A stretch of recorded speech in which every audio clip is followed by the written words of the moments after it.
Doctor NGR. ఇప్పుడు సుఫియా కాదర్ గారు detoxification ద్వారా శారీరక సమస్యలే కాదు మానసిక సమస్యల్ని కూడా నయం చేయవచ్చు అంటున్నారు. అది ఎలానో వారు వివరిస్తారు. సో ఈ డిటాక్సిఫికేషన్ అంటే ఏమిటి అసలు? డిటాక్సిఫికేషన్ అంటే బాడీలోంచి టాక్సిన్స్ని తీసేయడం. సో వీటిలో డిఫరెంట్ థెరపీస్ ఉన్నాయి. ఈ ఓజోన్ థెరపీ, కిలేషన్ ఇవన్నీ కూడా ఆల్టర్నేటివ్ మెడిసిన్ కింద వస్తాయన్నమాట. సో ఇప్పుడు లైక్ అలోపతి అనేది ఆర్థోడాక్స్ మెడిసిన్. సో ఇవి కాకుండా అలోపతి కాకుండా వేరే థెరపీస్ ఏవైతే ఉన్నాయో లైక్ హోమియోపతి ఉంది, ఆయుర్వేద ఉంది, యునాని, న్యాచురోపతి, ఇవన్నీ కూడా ఆల్టర్నేటివ్ మెడిసిన్స్. అలాగే ఇన్ ద సేమ్ వే ఈ ozone therapy, chelation therapy, infrared therapy, laser therapy ఇవన్నీ కూడా మీకు, ఆక్యుపంక్చర్ ఇవన్నీ కూడా ఆల్టర్నేటివ్ మెడిసిన్స్ కింద వస్తాయన్నమాట మీకు. సో ఈ ట్రీట్మెంట్స్లో మీకు మెయిన్ ఏంటంటే సేఫ్టీ, అంటే మీకు 100% సేఫ్ ట్రీట్మెంట్స్ అనమాట, సైడ్ ఎఫెక్ట్స్ లేనటువంటి treatment. And the same time మీరు వీటిల్లో ఎటువంటి మెడికేషన్ యూజ్ చేసే పని ఉండదు, మందులు వాడే పని ఉండదు అనమాట. ఈ ట్రీట్మెంట్స్ అన్నీ కూడా సిట్టింగ్స్ రూపంలో ఇస్తారు మీకు. క్లినిక్లోనే కొన్ని సిట్టింగ్స్, ఒక 5 నుంచి 20 సిట్టింగ్స్ లోపు మీకు, అంటే మీ హెల్త్ కండిషన్ని బట్టి నెంబర్ ఆఫ్ సిట్టింగ్స్ అనేవి ఉంటాయి. అన్ని సిట్టింగ్స్ తీసుకుంటే ఎటువంటి మేజర్ హెల్త్ ప్రాబ్లం అయినా కూడా దీంతో తగ్గించవచ్చు అనమాట. ఈ మానసిక, ఇప్పుడు మనం శారీరక ప్రాబ్లమ్సే కాకుండా మానసికంగా కూడా అనేక వ్యాధులు వస్తుంటాయి.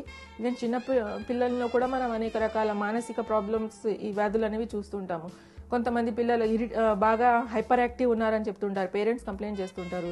కొంతమంది పిల్లలు కాన్సన్ట్రేషన్ చేయలేకపోతున్నారు, పూర్ మెమరీ ఉంటుంది, చదవట్లేదు, ఎలోన్గా కూర్చుంటారు, లోన్లీగా కూర్చోవడము. సో ఇవన్నీ కూడా సిమ్టమ్స్ ఏంటంటే వాళ్ళలో ఎక్కడో చోట టాక్సిన్స్ వాళ్ళ బాడీలో అక్యూములేట్ అయి ఉన్నాయి. యూజువల్గా ఏంటంటే ఈ చిన్న పిల్లల్లో ముఖ్యంగా ఈ ప్రాబ్లమ్స్ రావడానికి బర్త్లో, అంటే వాళ్ళు కడుపులో ఉన్నప్పుడే మదర్ ఏమైనా మెడిసిన్స్ కనుక తీసుకుని ఉంటే, క్రానిక్గా ఏమైనా మెడిసిన్స్ ఏమైనా వాడి ఉంటే, అంటే ఎపిలెప్సీ కానీ ఎటువంటి ఏమైనా మెడిసిన్స్, హెచ్ఐవి ఇట్లాంటి ప్రాబ్లమ్స్ ఉన్న వాళ్ళు కొన్ని మెడిసిన్స్ వాడడం వల్ల కూడా వాటి టాక్సిసిటీ వల్ల, లేదా మనం ఏదైనా క్రానిక్గా రసాయనాలకి ఎక్స్పోజ్ అయినప్పుడు, ఇండస్ట్రియల్ ఏరియాలో ఉన్నప్పుడు కొన్ని రసాయనాలు ఆటోమేటిక్గా మదర్ ద్వారా పిల్లలకి లోపలికి వెళ్తాయి అనమాట.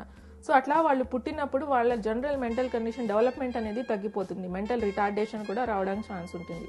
అట్లా ముఖ్యంగా ఆటిజం అనే ప్రాబ్లం చెప్తూ ఉంటారు. సో అది రావడానికి ఈ మెటల్ టాక్సిసిటీ అనేది ఒక ముఖ్య కారణం అనమాట. వాటిలో మెర్క్యూరీ టాక్సిసిటీ, ముఖ్యంగా చెప్పాలంటే మెర్క్యూరీ అనేది పిల్లల్లో ఈ కొన్ని వ్యాక్సినేషన్ల వల్ల కూడా ఈ మెర్క్యూరీ ఎక్కువ ఉన్నప్పుడు కొంతమంది పిల్లలకి ఆ విధంగా మెర్క్యూరీ టాక్సిసిటీ అయ్యి ఈ మెంటల్ రిటార్డేషన్ రావడము, కాన్సన్ట్రేషన్ తగ్గిపోవడము, మెమరీ తగ్గడం పిల్లల్లో జరుగుతుంటుంది. సో ఇవి కాకుండా ఈవెన్ పెద్దవాళ్ళలో కూడా డిప్రెషన్కి లోన్ అవ్వడము, సూసైడల్ టెండెన్సీస్ రావడం వాళ్ళలో, లేదా అనే యాంగ్జైటీ రావడము, ఇట్లాంటి హెల్త్ ప్రాబ్లమ్స్ మనం జనరల్గా చూస్తూ ఉంటాము. సో దానికి మెయిన్ రీజన్ ఏంటంటే, ఒకటి టాక్సిన్ అక్యూములేట్ అవ్వడం, అంటే అది ఏదో అక్యూట్గా, ఇప్పుడు మనం ఒక చోటు వెళ్ళినప్పుడు అక్యూట్గా ఏదో టాక్సిన్స్ తినేసాము వస్తుందని లేదు, బాడీలో చిన్నప్పటి నుంచి స్లోగా అక్యూములేట్ అవుతూ వస్తుందన్నమాట ఈ టాక్సిన్స్ అనేవి. అవి బ్రెయిన్లో అక్యూములేట్ అయిన టాక్సిన్స్ అయితే ముఖ్యంగా ఈ సైకలాజికల్ ప్రాబ్లమ్స్ రావడానికి మెయిన్ కారణం అవుతుంది. సో వాటిలో ముఖ్యంగా చెప్పాలంటే అల్యూమినియం ఒకటి, మెర్క్యూరీ ఒకటి, ఇవి మెటల్ టాక్సిన్స్ కనుక బాడీలో ఎక్కువ పర్సెంటేజ్ కనుక ఉన్నట్లయితే డెఫినెట్గా వాళ్ళకి సైకలాజికల్ ప్రాబ్లమ్స్ అనేవి వచ్చే ఛాన్స్ ఉంటుందన్నమాట. సో మా దగ్గర సైకలాజికల్ ప్రాబ్లమ్స్ పేషెంట్స్ ఎవరైనా వచ్చినప్పుడు వాళ్ళకి ఈ మెటల్ టాక్సిసిటీ టెస్ట్లు అనేవి చేస్తాం మేము. హెయిర్ అనాలిసిస్ టెస్ట్ అనేది ఉంటుంది. సో అది చేయడం ద్వారా ఆటోమేటిక్గా వాళ్ళలో టాక్సిసిటీ లెవెల్స్ ఎంతవరకు ఉన్నాయని మనకు తెలుస్తుంది. దాని ప్రకారం మనం కీలేషన్ థెరపీ కానీ, అవసరమైతే వాళ్ళకి కీలేషన్ థెరపీ కానీ, లేదా ఫంక్షనల్ డిస్టర్బెన్స్ ఏమైనా బ్యాక్గ్రౌండ్లో ఏమైనా హిస్టరీలో ఏమైనా డిప్రెషన్కి లోన్ అవ్వడం అది ఏమైనా ఉంటే, ఏమైనా మేజర్ ఇన్సిడెంట్స్ ఏమైనా జరిగి ఉందా హిస్టరీలో అని తెలిసి కనుక దాని ప్రకారం వాళ్ళకి ఆక్యుపంక్చర్ ట్రీట్మెంట్ ఇవ్వడం కానీ, సో ఇట్లా డిఫరెంట్ థెరపీస్ వాళ్ళకి ప్లాన్ చేసి ఇవ్వడం జరుగుతుంది అనమాట. మానసిక వ్యాధులకి ఈ ట్రీట్మెంట్స్ చాలా బాగా పనిచేస్తాయండి. మానసికంగా ఏ ప్రాబ్లం అయినా కూడా, శారీరక ప్రాబ్లమ్స్ రావడానికి కూడా ముందు స్టార్ట్ అయ్యేది మానసిక ప్రాబ్లం నుంచే స్టార్ట్ అవుతుంది అనమాట. సో అది మానసికంగా ఉన్నప్పుడే దానికి సరైన ట్రీట్మెంట్ తీసుకుంటే శారీరకంగా మీకు ప్రాబ్లమ్స్ అనేవి కూడా రాకుండా ఉంటాయి మీకు. సో ఈ మానసిక ప్రాబ్లమ్స్ అనేవి ముఖ్యంగా తుదిలోనే కనుక మనం తగ్గించేసినట్లయితే, ప్రాపర్గా దీనికి ట్రీట్మెంట్స్ కనుక తీసుకున్నట్లయితే, ఈ కొంతమంది ఏం చేస్తారంటే కొన్ని డిఫరెంట్ థెరపీస్లో ఏముంటుందంటే మానసిక వ్యాధులకి ఇచ్చే ట్రీట్మెంట్స్ వల్ల అవి కొంతవరకు తగ్గినా కూడా, అంటే ఇప్పుడు యాంటీ డిప్రెసెంట్స్ అని, డిప్రెషన్ రాకుండా యాంటీ డిప్రెసెంట్స్ అని, యాంటీ హిస్టమిన్స్ అని టాబ్లెట్స్ ఇస్తూ ఉంటారు.